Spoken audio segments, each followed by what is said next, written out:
Akhirnya, cerita dari Barada Eliezer, yang selama ini ditunggu-tunggu oleh publik, terungkap.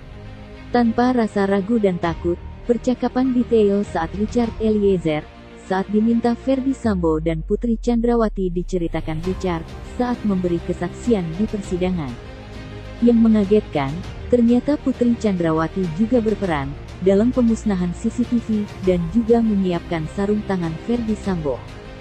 Sehingga bisa dipastikan, kalau Ferdy Sambo sudah niat menembak Yosua sejak awal. Dan Richard Eliezer hanya dijadikan tumbal agar Ferdy Sambo terbebas dari hukuman. Baru duduklah saya yang mulia. Duduk deh. Siapa Pak? Saya duduk.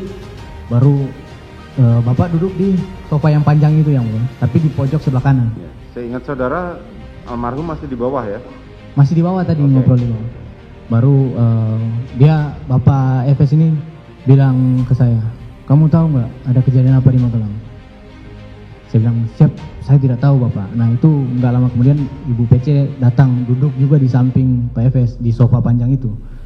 Baru, saya tidak tahu Bapak. Baru dia diam, baru dia nangis yang mulia.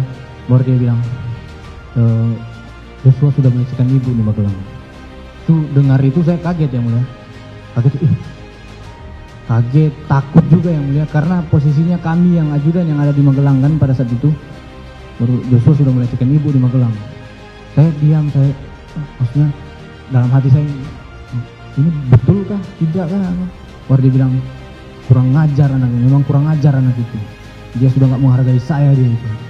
Dia udah menghina harkat dan martabat saya.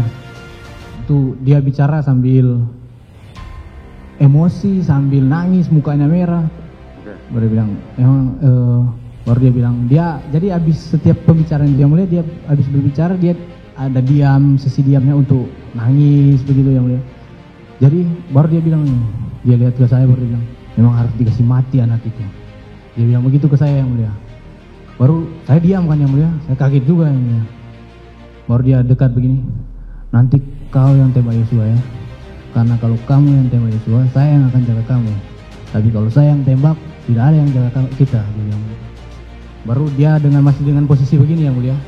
Saya di sini yang mulia. Dia masih dengan posisi mendekat begini. Saya kan diam yang mulia. Saya nggak menjawab sama sekali, nggak menjawab yang mulia.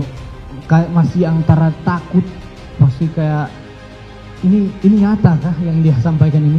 Kaget juga yang mulia. Jadi saya diam, baru dia bilang begini ke sini. Sudah dia bilang tadi kan, nanti kamu yang tembak Yosua, karena kalau kamu tembak, kalau dia yang tembak, gak ada yang jaga kita. Baru dia bilang ke saya begini. Jadi gini Chad, skenario-nya, dia langsung jelaskan skenario-nya di situ. Jadi gini Chad, skenario-nya di Duren 3, di 46. Kalau kita nggak bilang Duren 3 yang mulia, kita bilangnya 46. Jadi skenario-nya di 46 Chad. Jadi nanti skenario-nya, ibu dilecehkan sama Joshua, baru ibu teriak, kamu dengar bagaimana, ibu bersama gimana coba cerita. Ibu dilecehkan Joshua, ya. Baru ibu teriak, kamu dengar, kamu respon, Joshua ketahuan, Joshua tembak kamu tembak balik Joshua yang mati. Dia jelaskan begitu yang mulia. Baru setelah dia menjelaskan itu, saya kaget yang mulia. Ini saya mau disuruh untuk bunuh orang ini ya. Saya kaget, saya takut yang mulia. Itu sudah kacau pikiran saya yang mulia, udah kacau, tertekan saya yang mulia. Baru dia bilang, sudah kamu tenang aja, kamu aman, karena posisinya kamu itu bela ibu pertama. Yang kedua, kamu bela diri. Kamu bela diri kamu karena kamu ditembak duluan. Jadi kamu aman Chad, kau tenang aja. Nah disambil dia menceritakan itu, yang mulia, itu sempat ngobrol sama ibu. Ibu kan di samping kiri, ibu sempat ngobrol-ngobrol lah. Pembahasannya, karena ibu suaranya pelan yang mulia, saya minta maaf saya tidak mendengarkan secara detail yang dia sampaikan. Tapi itu ibu membahas tentang CCTV. Pertama CCTV Duren 3 yang mulia. Yang kedua tentang sarung tangan. Sampai bapak ada sempat kayak bisik juga ke ibu kayak, udah ini kan pakai sarung tangan. Tapi saya tidak bisa mendengar secara ini yang mulia. Tapi kayak bilang iya nanti pakai sarung tangan yang mulia. Nah, CCTV apa yang dibahas? Cuma bilang CCTV aja yang mulia Duren 3. Kemudian? Baru setelah dia sudah jelaskan itu, dia jelaskan terus ini. Apa? Dia jelaskan secara ulang-ulang yang mulia tentang skenario yang tadi yang dia jelaskan. Dia jelaskan secara ulang-ulang, jadi skenario begini. Baru dia coba menenangkan saya, dia bilang sudah kamu tenang aja. Karena kamu posisinya kamu bela diri. Kamu bela ibu pertama. Yang kedua kamu bela diri. Kamu aman, Cat, kamu aman. Dia bilang baru setelah itu dia nanya ke saya yang mulia. Saya kan cuma siapa Pak? Ada sempat jawab siapa Bapak kan? Baru dia bilang, "Sempi kamu mana?" "Siap, izin Bapak, ada saya nunjukin begini yang mulia." "Siap, ada Bapak."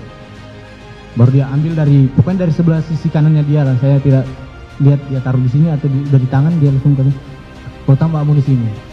Dia kasih amunisi ke saya bilang, "Siap Bapak."